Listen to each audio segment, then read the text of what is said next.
am I? Yes, doing effective research effectively. So I've given a couple of versions of this talk before, so apologies to any of you who have seen it already. I will not be offended if anyone wants to walk out.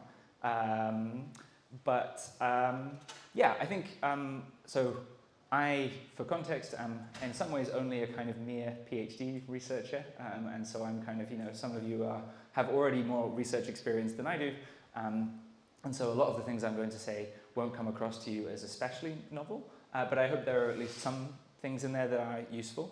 And I also think that even for those things that you've come across before and are kind of obvious, I think it's important to drill these into your brains because yeah, there's just lots of things here. I would be basically a much more effective researcher if I actually followed my own advice, and it's very hard to follow my own advice, so I have to constantly kind of remind myself and so on. So I'm going to talk basically a little bit about how I think about one should do research effectively, some mistakes I see when people are doing AI safety research in particular, and kind of getting into things, yeah, both from a kind of practical point of view and from kind of thinking about specific questions in AI safety.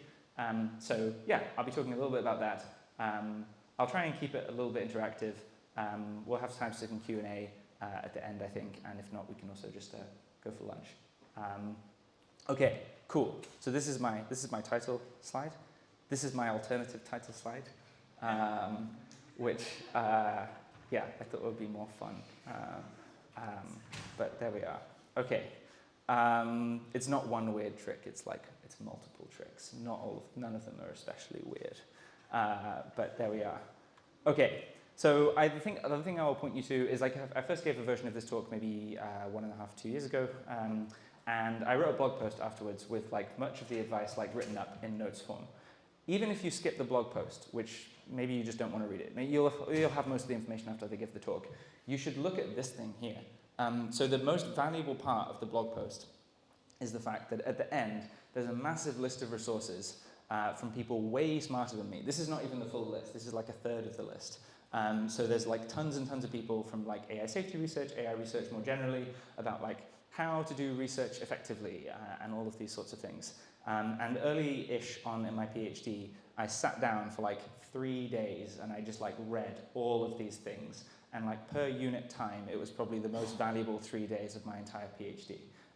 So I strongly encourage you to just actually do this and to internalize it. And also to go back to these things. Sometimes I just reread some of the notes. This blog post originally started as just some notes I took for myself so that I could continually kind of revisit these and drill these into my head. And I think it's, yeah, I strongly encourage you to do something similar. I think it could just, yeah, it can be a big multiplier to the work that you do. Okay, cool, so that's it. So, overview. I'll talk a little bit about process of coming up with ideas and how I tend to think about that and how I encourage other people to think about that. Deciding between projects, doing research, disseminating research, very, very quick wrap up, and then maybe some questions at the end, and then, yeah, if there's some spare time, we'll just have lunch early. Okay, so process of coming up with ideas then, which is the kind of first step in the kind of chronology of start with not having any research, end up with having some really good research. First you've got to start coming up with some ideas. The first thing I encourage people to do very concretely is to have a theory of change for their work, by which I basically mean a kind of something you care about, something in the world that you want to affect, a problem that you want to solve, and a kind of causal chain from the thing that you are doing to the problem that you are solving. And I'm talking here kind of a big picture problem, not just oh, I want to, build something that solves this very little narrow thing. I mean, presumably you don't care intrinsically about solving the very narrow problem. Presumably you care about the big problem. So this is an example that I've taken from an old colleague of mine, Jesse Clifton, where they were thinking about the kind of different causes of inefficiency, and they were kind of worried about kind of conflict among powerful AI agents and so on. So they kind of broke this down into this kind of logical kind of thing here about, say, inability to credibly commit, inability to kind of randomize private information and their incentives, and so on. And then kind of broke this down further into okay, so what are the causes of this? What are the causes of that? And so on. And then you end up with these little kind of sub-boxes here, and they ended up writing a paper on this kind of, actually, where is it? Oh, conditional disclosure. So they had a nice paper on how kind of you can use these kind of ideas from open source game theory to do kind of conditional kind of information disclosure and so on. But the point basically is that they had in mind this overall kind of breakdown when they were thinking about this, and then they solve one chunk of the problem, and then in later work they kind of solve other parts of the problem, or like they work with other people who've already solved other parts of the problem and so on. But having like a very concrete story for how your work actually helps, I think is very important. I think a very closely related idea is having a threat model. What's the thing that goes badly in the world that you're trying to prevent, and having that kind of very concretely in mind. I think if you don't, you can end up doing stuff which just kind of like feels relevant, and you can fool yourself that it is, but it's not. Related to this, this kind of can also give you kind of a workflow for how to think about like the work that you are doing. So I'm using a bunch of cooperative AI examples here because this is my discipline and this is what I tend to think about. Yeah, you end up, you think about kind of the kind of pipeline of like what it takes to like produce the thing that you care about and so on. And having like a kind of theory of change in mind for your work can help you produce this. Okay, another thing that I encourage people to do much earlier than they otherwise think they would, or I don't know, I suspect, okay, hands up, let's do some audience participation. Who thinks of themselves as like having a research agenda? And also like, do you have it written down? Do you have like it doesn't have to be public, but like, do you have a document where you're like, this is my research agenda, this is what I'm working on? Okay, so we're doing pretty well actually. We've got like maybe a third to a half of the people, which is great. So those of you who don't already have one, I suggest you make one. And I think this can feel pretty intimidating and daunting and scary, especially like early on if you're new to thinking about research. But I think it's actually a very, very fruitful exercise to do this early on and then to continually refine it. And also don't be afraid to like switch agendas or like junk agendas as well. But the point is like having one and thinking carefully about it and what it takes to have one, rather than not having one at all. So yeah, try to create and continually refine your own personal research agenda, which should explain how and why your research matters. So this is your theory of change. How it fits into what other people are working on. Presumably you're not just doing research in a vacuum. Presumably you have other things that your work is building on or other things that are building on your work. And how the projects you are doing or want to do fit into that agenda. I made the mistake early on of coming up with this very nice agenda of like how I was thinking about my work and how it fitted into things. And then I realized that 50% of the projects I was working on weren't in that agenda and like didn't contribute to it like at all. And I was like, oh, that's bad. And I kind of had just convinced myself that they were like somewhat relevant and so they were worth working on, and it turned out they weren't, so I ditched them. But yeah, it's both directly and indirectly useful. So directly because it actually provides a roadmap. You can get, this is something you can get feedback on from other people to, hopefully kind of kick the tires on your ideas and get some, hopefully, yeah, increase their robustness and impact eventually. And also just indirectly useful for kind of clarifying your own thinking about like what it is that you're doing and why and so on. Okay. I also sometimes like to make this point about the cartoon. One cartoon way of thinking about this is there's like two kinds of research. There's goal-driven research and there's idea-driven research. So what the first is kind of top-down. So here's this big problem and like how can I like take a meaningful step towards solving that problem even if it's small. And the other one is kind of idea-driven, just kind of like throwing a bunch of ideas around and just kind of trying to figure out some like little gap in the literature that hasn't been tried yet. Trying to get that, trying to publish that, etc. I like to encourage, I think both of these are kind of valuable. I don't think it's actually an either or. I think that more people should be trying to do a little bit more goal-driven research rather than idea-driven. I think the natural thing to do is just to try and like find a gap in the literature and like fill it without thinking too hard about like, yeah, whether that's actually the most useful thing you should be doing or like why filling that gap would actually be important. Cool, we've got a question? Yeah, this actually mirrors some existing research about like entrepreneurs, like either people have like a big dream and they like sort of like try and force and make it happen, or they just kind of like look and see where there's a market gap. Apparently, if you want to be successful in a long career, you should just find like gaps basically. You should just see what materials you have on hand and try to fit them together.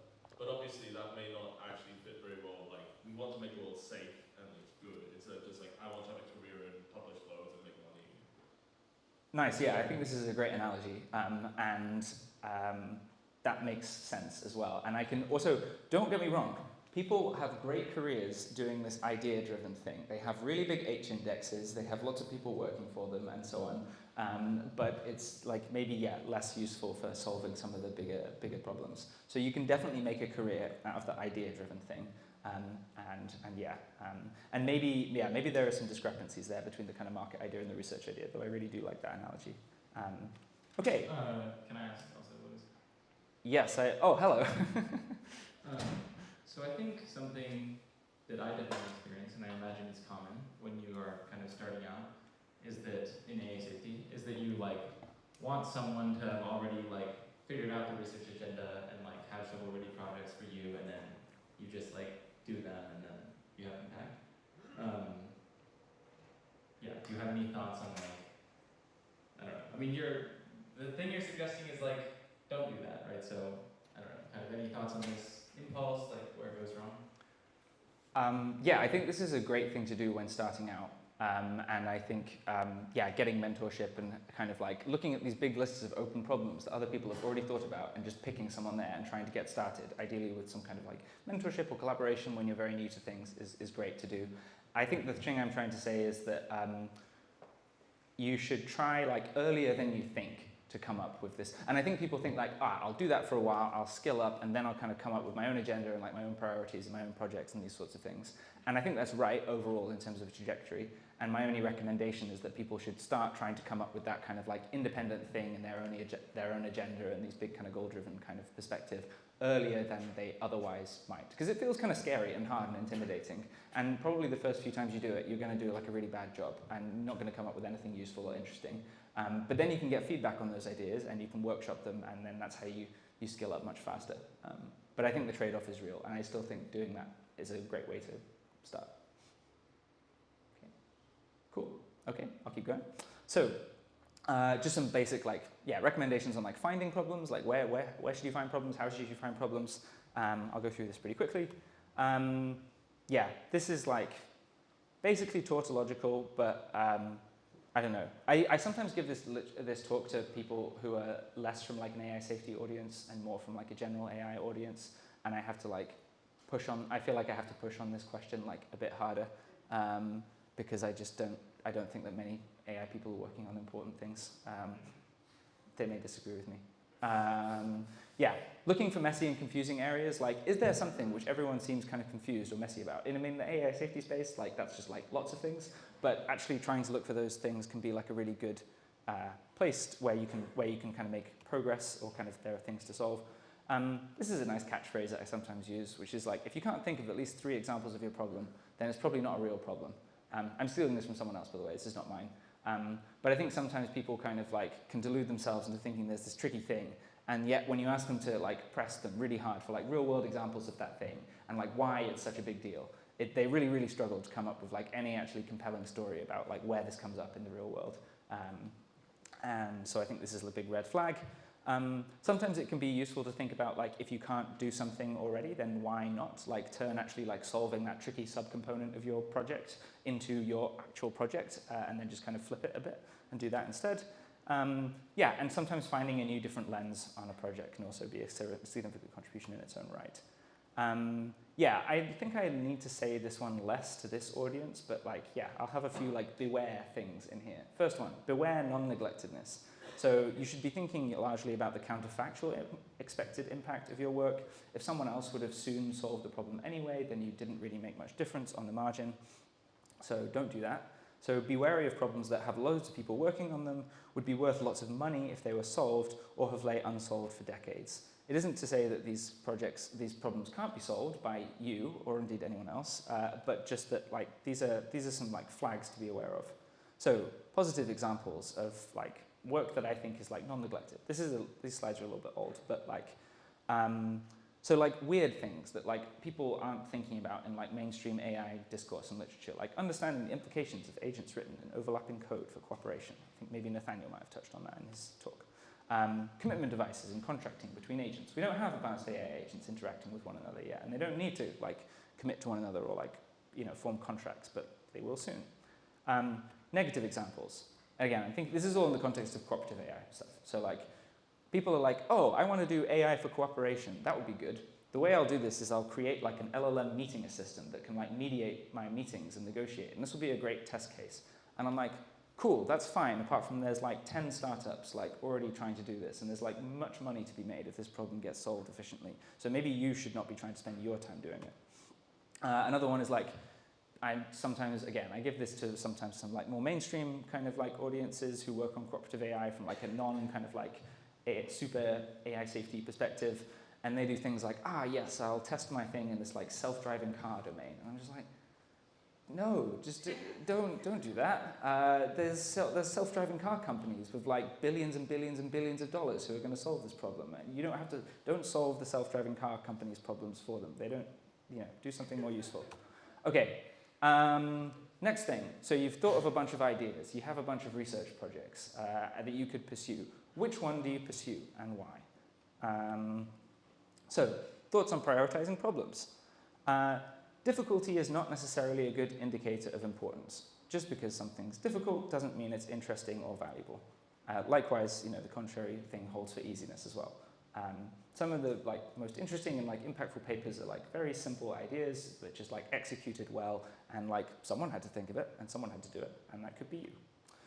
So yeah, think about areas opened up and paths unlocked, connections uncovered, questions asked, and also when you're a more junior researcher, the skills you'll gain from a project as well. This is actually can be often one of the more valuable things to do.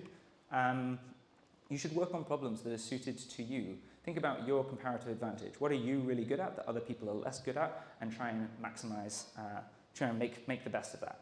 The flip side to this, which I'll also sometimes point out, is I think sometimes, especially if people are transitioning into AI, or especially maybe AI safety or cooperative AI or whatever, from a different discipline, they think, yes, I did my PhD in X, or I did my undergraduate in Y, and therefore, what the field of AI safety or cooperative AI really needs is more insights from X and Y, and maybe that's true, but I think people should also feel a lot more comfortable with the idea that oh yeah, I guess I did my bachelor's, or I guess I did my PhD in this topic, and I guess it doesn't seem like it's the most useful thing for AI safety research. And actually, I can just drop that. I can just completely pivot, and it doesn't matter if I did my did my previous studies in some topic. I do not have to make use of that just because I can. And people feel very attached to the thing that they studied before, probably because they like it, probably also because of the sunk cost fallacy. And so my kind of counterpoint to this is to avoid the sunk cost fallacy and don't be afraid to pivot. Again, I usually have to give this to different audiences, but yeah, and this also gets to, so incremental work is bad in general. And this relates to this goal-driven versus idea-driven research. The counterpoint to this is, as Nathaniel was saying, early on in your research career, of course you're doing more incremental work. This is just a very natural place to get started. Someone does one thing, you generalize it, you consider the case that they didn't consider, you fill in a little gap here, you fill in a little gap there. This is a great way to build up research skills and research experience. But this is not how you should do things longer term. Cool, who knows what their Hail-Maya catechism is? Another show of hands, please. Okay, this is good, nice. So we have a very small number of people. So this is hopefully then going to be useful.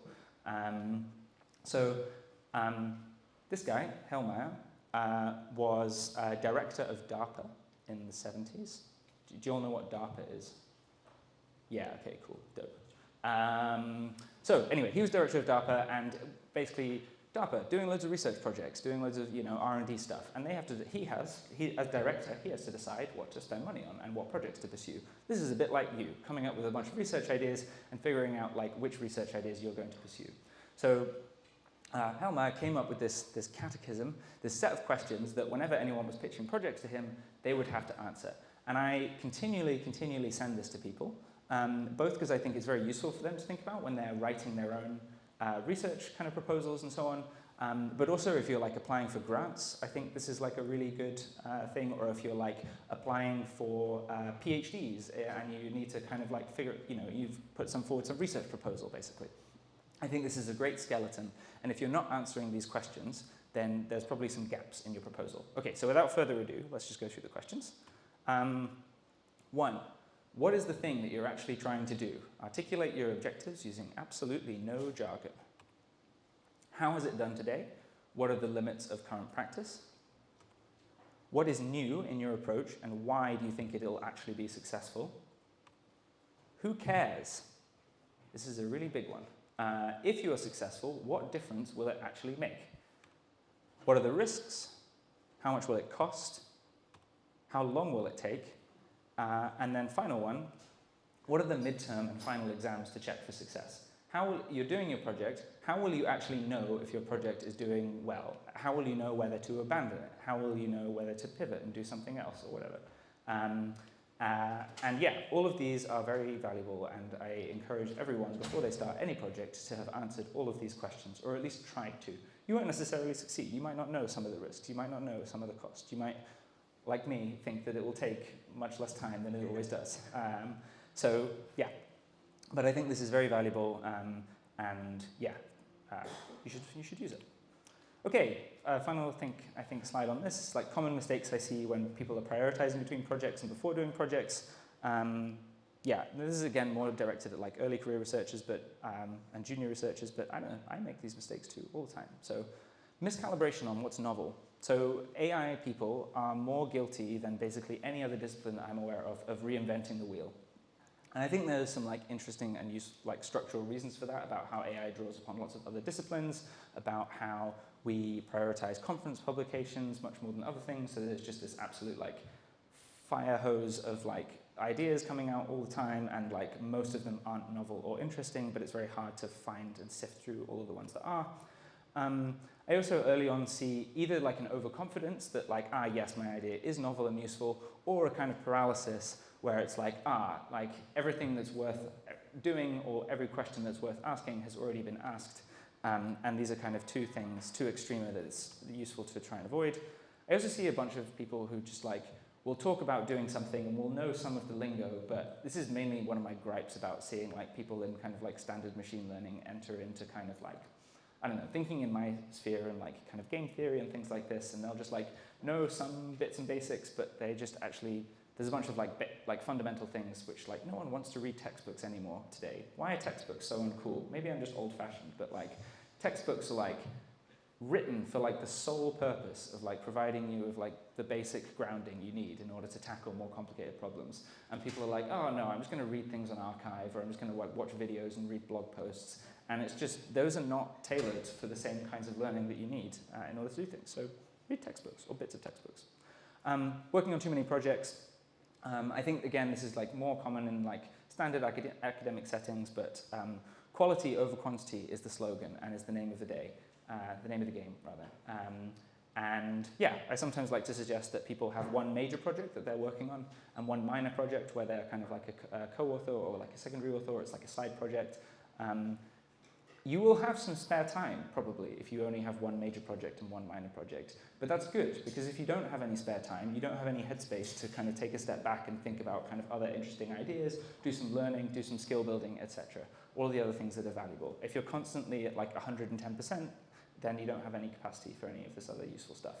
And the other thing I see is just people don't plan enough. People just want to dive, people find some interesting question, they want to dive into it straight away, and they do that. So first, make a plan. Second, follow the plan. Third step, profit from the plan. So by what I mean, like, what are you going to do first? Like, how does it work? Okay, so you need to like, am I going to have like an MVP, like minimum viable product? Like, what's my kind of like small immediate test case? If that doesn't work, what am I going to do?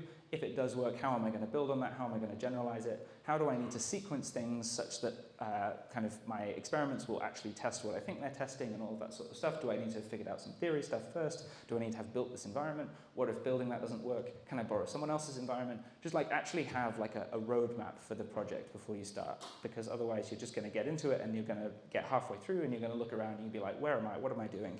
And I see people do this all the time. Okay. Tips for doing research when you're actually in the middle of it. So, points on solving problems. Remain open to changing your approach. Progress requires change. Again, lots of these things that I'm saying are just like quotes that I've taken from other people that I liked and that I thought were kind of things that I got wrong.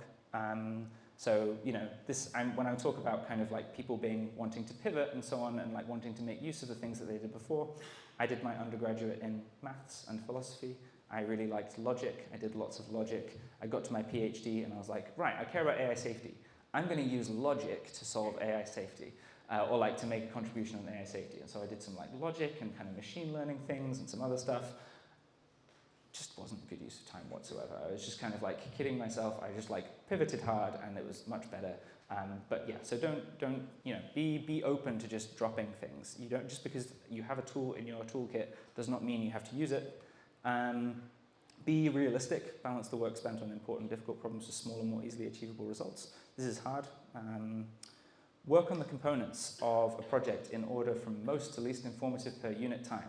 So Jacob Steinhardt has this nice blog post on kind of research as a stochastic decision process, where it's all about kind of sequencing the things that you're doing so that you kind of like fail fast, you get more information as you continue, and yeah, don't just do the easy thing first, don't do the hard thing first, expect to fail, but make those failures most valuable.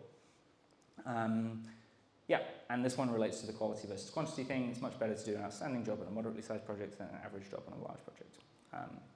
Okay, other common mistakes I see people making. Poor justification and threat modeling. And just working on something which, if you squint, seems like it could be useful or could be valuable, but actually the thing that they're doing just doesn't connect to reality, or like they don't have a concrete theory of change or like threat model that they're actually trying to address with their work. So yeah, why is this an actual problem? And I think people just, they tell some brief story in their heads about why it's an actual problem and how they're solving the problem that matters. And if you really, really deeply interrogate it, then it's actually not very useful or not very impactful, the thing that they're doing. But people don't want to do that because it's, they feel attached to their idea that they came up with. And this is another reason why people often don't do very good jobs of kind of literature reviews and thinking about things like early on, because they don't want someone else to have solved their problem. They want to be the one to solve their problem. And so even if they try and do like a little cursory literature review, being like, oh yeah, well my version's probably better anyway. Yeah, your null hypothesis should be that someone else has already solved your problem, or that your like problem isn't actually that useful. And you should actually put in effort to kind of like, convince yourself that those null hypotheses are in fact false. Yeah, another thing, I'll have a slide on this in a second, will it scale? It's fine if it works in a toy version, but if you actually want it to matter in the real world, presumably it needs to scale beyond those toy versions. Another thing, why not just use the obvious baseline? Like multiple problems just have this kind of like obvious dumb first thing you would try, and people kind of like, oh yeah, but instead of doing that obvious dumb first thing, I could do this very extra kind of complex or interesting thing that makes use of these other techniques. I think you need to have a good reason for thinking you should go beyond that. But yeah, just fine. You can test against baselines, that's the point. Yeah, another thing mistake I see people making is few ablations and low statistical significance in their results. I think this largely stems, my hypothesis is this stems from like AI and machine learning in particular, falling kind of weirdly in between like engineering and science. So the kind of engineering mindset is like, get something to work. And the science mindset is kind of like, why does the thing work? Does it work? Like, how does it work? Like, what would it take for it to work, not work, and so on. And so this means that sometimes kind of people, machine learning folks and AI folks are kind of more interested in just like getting something to actually work rather than doing the kind of like, being kind of, and again, this relates to this idea of like, oh, I came up with this idea, I really want it to work. Like I'm invested in this and so on, rather than trying to actually like really hard to like break your thing. And yeah, we should be trying to do that. This is a very practical one of people like not storing notes and references properly. I just like start so many projects and like just people, who uses a reference manager? This is like a little bit of participation. Okay, good. Okay, we're going to get some good hands. Usually, sometimes I see far fewer hands than that, and I'm just like, how are you doing anything productively? And yeah, put things in shared folders. This point is really much more for your collaborators than it is for you. Yeah, that's how I like to justify it anyway. And if you're not convinced by yourself that this is like useful for you, then think about your collaborators who need to somehow like sift through 1 million Google Docs to find the thing that you sent them like a month ago, or like figure out where that reference is that you were talking about that no one has actually written down. Okay, yeah, this is for collaborators as much as you. And then final thing, this is a much smaller thing, but people like, if you testing some, you build some AI system, you have some idea of something you want to test, and you're like, aha, I have like a test environment, I have like a nice idea for that. And then people spend ages like building new things from scratch, instead of just like using all the many things that are already out there. And this is in general not the most efficient use of your time. And probably you'll end up with something like less good than if you'd just taken something off the shelf. But people, again, like doing the little environments and building things. And so it's hard to convince them not to. Okay, do you all know, surely, okay, let's do some more hands. Who knows what the bitter lesson is? Yeah, okay, good. Who wants to tell me what the bitter lesson is? Turn brain off, stack more layers. To the first approximation. This is it. I used to have the little meme of like the stack more layers guy with the dunce hat on and the slide. I don't have that anymore. But yeah, this is what I copied down from the bitter lesson. So it's about how general purpose methods that scale with increased computation outperform more specific handcrafted unscalable methods in the context of AI and machine learning in particular. So in general, like positive examples of like how to get around a bitter lesson or how to use the bitter lesson to your advantage. And again, this is just taken from cooperative AI domain, so these are just some like small examples of the sorts of thing I mean when I talk about this. Meta learning and model-free optimization for opponent shaping. I'm not going to go into these, but basically these are just like big computationally costly things that are just like appear nice in theory, but then you're like, oh man, but like I've got to get it to scale. But actually, it does scale because you can do these things now. Yeah, again, this is just like examples of things that don't like get less important or go away with scale. If anything, they get more important or stay with scale. So this is kind of the thing. Negative examples. People spent loads of time on like neural like machine translation of like hand coding all of these things and thinking about like clever getting corpuses of different languages and all of these sorts of things. And actually, you just like throw the internet's worth of text in a transformer, and voila. Yeah, another thing that I think people who have spent a bunch of time on early on in cooperative AI research was thinking about kind of like how to kind of create handcrafted representations of certain things so that like AIs can learn like human conventions and stuff like this. I'm kind of straw manning some stuff here, but I think this is like a problem that you see all over the place. Okay, another thing to be aware of, unrealistic assumptions. So to make an important problem tractable, you often have to introduce some kinds of assumptions into what you're doing. And the trick is to introduce good assumptions. So what makes a good assumption? Depends on a few things, so say I at least. So firstly is like how closely it corresponds to problems that matter. Often you can have like a very kind of complex problem and you need to kind of like, imagine it's very high dimensional, and you need to kind of like flatten some of the dimensions in order to kind of make it this like smaller tractable thing. And the thing is to like flatten it along the dimensions that like don't really matter for like the core of the question that you're actually trying to get at. So yeah. Relatedly, how easily the assumption can be relaxed while preserving the solution. So if you come up with like a nice method of solving this like, simplified version of your problem, is it then like not actually that much more complicated to then like, maybe it's a bunch of effort, maybe it's a bunch of engineering, maybe it's a bunch of writing code, maybe it's a bunch of like doing a little bit of extra maths, but like the maths is easy, you're confident this works, the code is not that hard, it's just like takes some time to build. And yeah, so your idea should be coming up with solutions that are kind of, going to be maintained in this while scaling it up. Okay, so yeah, some positive examples of this that I think can work. So like, again, this is all in the cooperative AI domain, so apologies that these examples are a little bit niche. But mean field approaches. So like, you approximate a game as having infinite agents. Games don't have infinite agents, right? Typically, or like most games that we care about don't have infinite agents. But it's like a very useful approximation, and it can be kind of relaxed, so without kind of losing too much often. So another thing is like, okay, you need to assume that some agents are interacting strategically. And you could be like, oh, well, what does that mean? Like, what are they going to end up doing? Like the very obvious first thing you think is like, oh, they're going to apply a Nash equilibrium or something like this. Now, there's a bunch of reasons why Nash equilibrium doesn't often make very much sense. And game theorists have spent many, many years coming up with equilibrium refinements or kind of arguments for kind of why just like the standard Nash equilibrium concept is not always very applicable, which is totally valid. That work is all correct. But sometimes it kind of doesn't matter for the problem that you care about. You can just insert your favorite equilibrium concept here. And as long as it kind of maybe satisfies some kind of basic assumptions, which a Nash equilibrium also satisfies, then it's going to be fine. So yeah, you can just kind of exchange the solution concept that you're thinking about, and it doesn't really change the validity of your results. negative examples. Yeah, I won't go into the first one because just time, and also it's maybe less relevant to the people in this particular audience. Actually, no, I kind of will go into it because I think it serves a good point. So, right, getting agents to cooperate. That's what we like to do sometimes in the field of cooperative AI. One thing you could do is you could be like, how am I going to get the agents to cooperate? Well, I'll add some little cooperation bonus to their auxiliary, to their reward function. I'll get them to like be like a little bit altruistic. And then I'll be like, haha, if only the agents are like yay altruistic, then cooperation will emerge, or like more cooperation will emerge. And it's like, haha, I've solved the problem.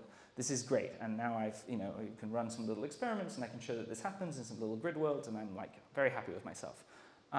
The issue is that in the threat models, in the scenarios that we actually care about, agents are going to be developed and deployed by different actors who are going to have their independent interests. And what makes you think that they are going to take their objective function and just like modify it such that the agent is like a little bit more altruistic?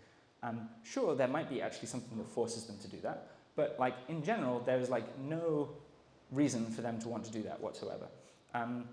So again, it comes back to thinking about threat modeling. One needs to think about like the kind of overarching kind of incentives in the strategic situation in which your kind of system has to be deployed. This is if you've heard people talk about the kind of like alignment tax or the safety tax and kind of like cheapening the methods that allow you to actually solve the problems that matter. This is related. Another one I sometimes see is, or I used to see previously, is like, oh, we're going to get agents to like learn to communicate with one another. Or we're going to assume that agents can't communicate with one another and they have to like pick up on each other's actions in these subtle, clever ways in order to coordinate. And I'm like, we just have language models now that we've pre-trained like on the entire internet. Like any real advanced AI agent that matters is not going to be trained like tabula rasa from just like interactions with humans without like any grounding whatsoever. We're just going to build them on top of these big pre-trained blobs. And so, yeah, and some people sometimes think that, like, oh, we're just going to have to start from scratch, all these problems need solving, like, yeah. Maybe some people would want to quibble with this from a philosophical perspective, but I think it's basically true. Okay, final thing, disseminating research. Yeah, this is a very, very important part of doing research. Well, it's separate to doing research, but I think it needs to be done as well. Okay, so papers. Why is this mouse showing up? What's going on here?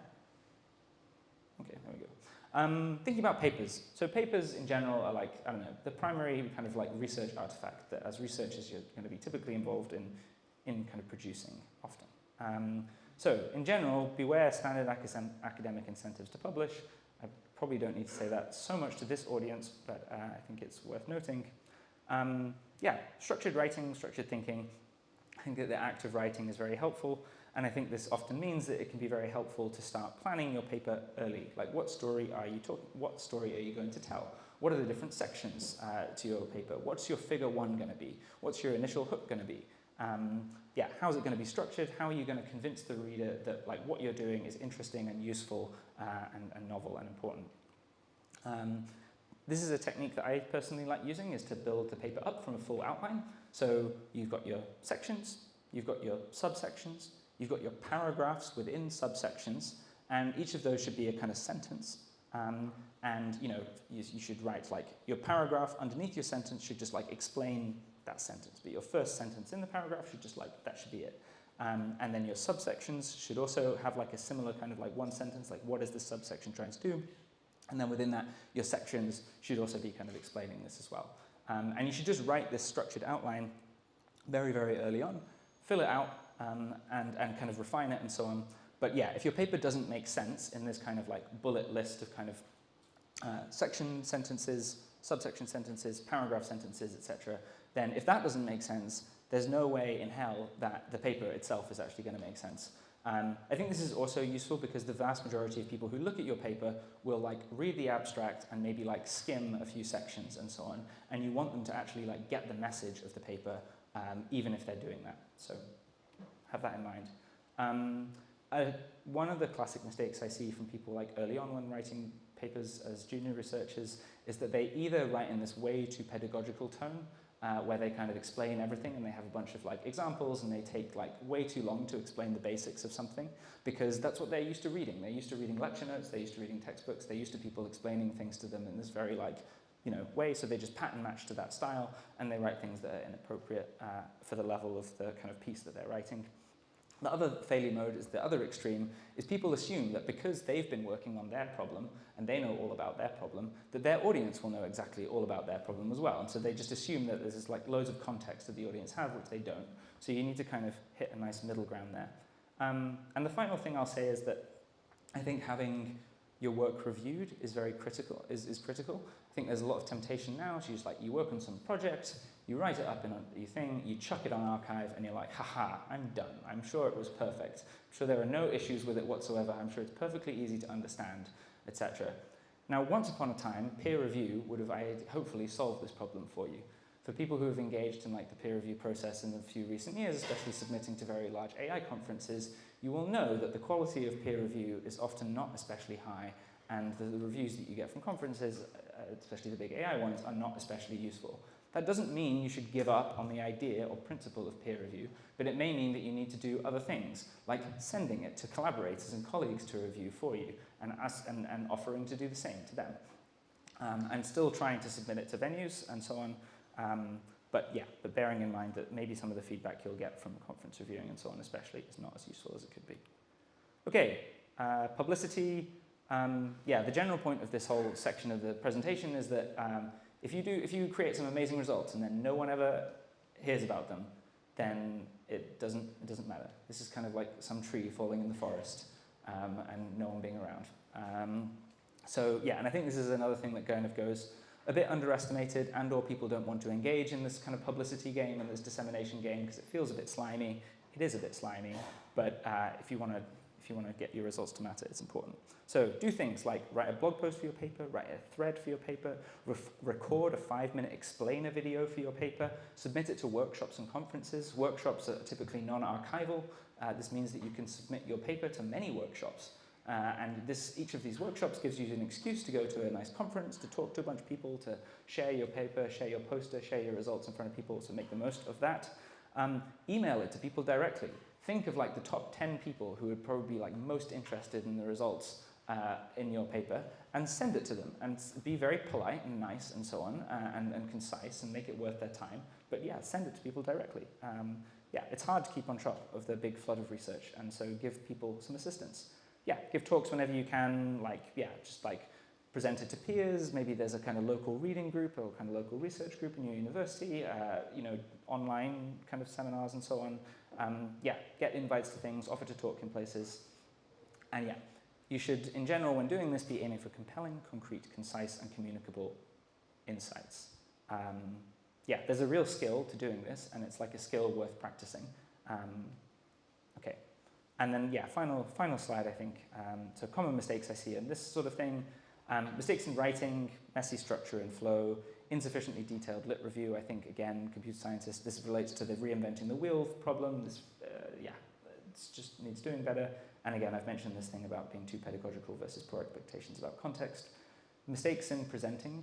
Presenting is an art, and the median presentation you see is bad.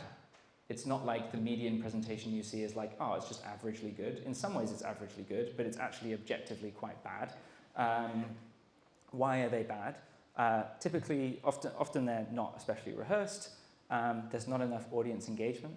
This is what I was trying to get you to do, all the hand raising. You should always try and throw in some audience engagement in there, get people thinking. Using slides as speaker notes, they're too dense, and there's just like too much text on them, and it's just like, obviously, my presentations are all perfect, so you can look how few. Like, I've got a nice picture, got a very small number of bullet points. This is the max information you should have on a slide ever. So have speaker notes, yes. Use speaker notes if you want to, but they should not be your slides. You should not be reading from the slides. And also poor pacing. So have breaks, have sections, have little chapters to your talk. Pause in between the chapters. Another thing you see is sometimes like people will give a talk on their research project and the first 5 minutes, 10 minutes will be like a really nice opening hook. They'll set it up with some like simple example, they'll get it out to people and people will like, yes, I'm on board. And then minute like 12, they've got some like crazy, horrible like equation, or they'll have like got some like big like graphs, or like basically they'll just like the kind of curve of understanding what's going on just goes like this. And then you lose people, and once you lose people, you don't tend to regain people. And people are like, you know, checking their emails and all that sort of stuff. So yeah, you got to keep the pacing good. And a good rule of thumb when presenting any work, or when sending your work to people, or when writing your work, is not that the audience are like dumb. Like, yes, you have to hold their hand, but they're a smart audience, but they're busy, they're not paying that much attention, and they're by default quite skeptical of anything you have to say. And if you have this in mind when you're kind of talking to people and you're trying to deliver your ideas, then I think you will tend to do a much better job. Okay, so conclusion. Top tips that I have just written out here. First one, be intentional with what you're doing in your research. Always know what you're doing and why you're doing it. Don't fool yourself into thinking that you're doing something useful, because if you are, you're probably not. Constantly interrogate your assumptions about like why the thing you're doing is valuable or interesting or useful, or why it can't be solved by doing this other like dumb baseline or whatever it is. Your theory of change for your work, how it fits into the overall picture of kind of, yeah, hopefully having some big positive impact on the world. And also your progress. If you're like actually not making progress on this thing, or you're struggling with something, it's always fine to pivot. Yeah, this is related to this point. Like, don't be afraid to change tack. Don't be afraid to just drop things. Beware the sunk cost fallacy. And also kind of take risks and try and do bold things. Nothing important ever happened because people were just trying to do easy stuff. Learn basic project management skills. This is good. I mean, as a researchers, you're not trained to be project managers. And I know this because I work with lots of researchers and they're awful at project management. But many of the best researchers I know are incredible at project management. They're supervising like 10 different people, and like everything is like so organized, and like their time management is impeccable, and they're constantly doing like little performance reviews or checks on like how they're going. They have like a roadmap for their research, and it's just like so efficient and like a well-oiled machine. And it's not that hard to pick up like the very basics of these sorts of skills, and if you can apply them, your research will be much more efficient.